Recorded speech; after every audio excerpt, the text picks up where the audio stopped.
Yo mga idol, kamusta? Sports Talk PH nga pala. Ang laban ni Bacosa, pag-usapan natin yan mga idol.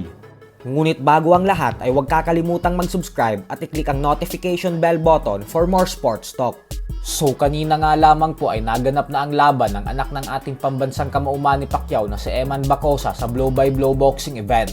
At dito nga po ay hindi natin maikakaila na pinahirapan talaga siya ng matibay niyang kalaban na si Rodelin Perez dahil umabot ang kanilang sagupaan sa sukdulang 6 rounds. Subalit sa bandang huli nga po ay nakuha pa din ni Bacosa ang panalo via majority decision.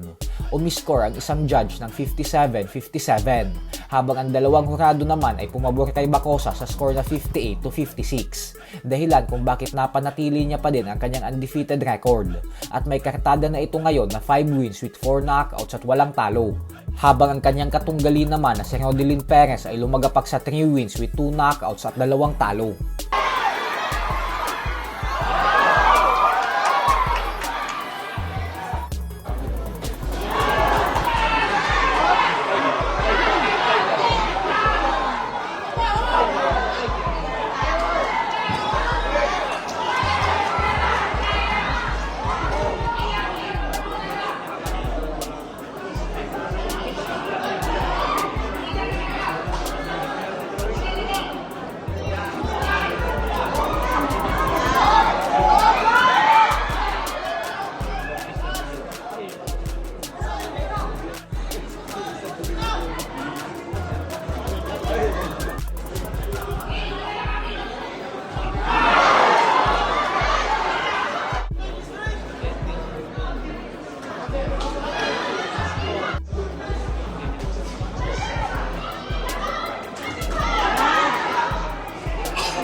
Paan?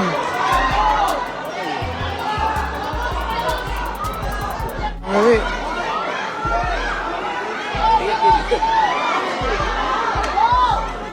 Tigilan na kanina. Tigilan siya. Sa pangiwi eh.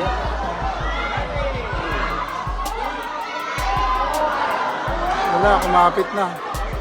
Maluyot scored it 58-56. Winner by majority decision.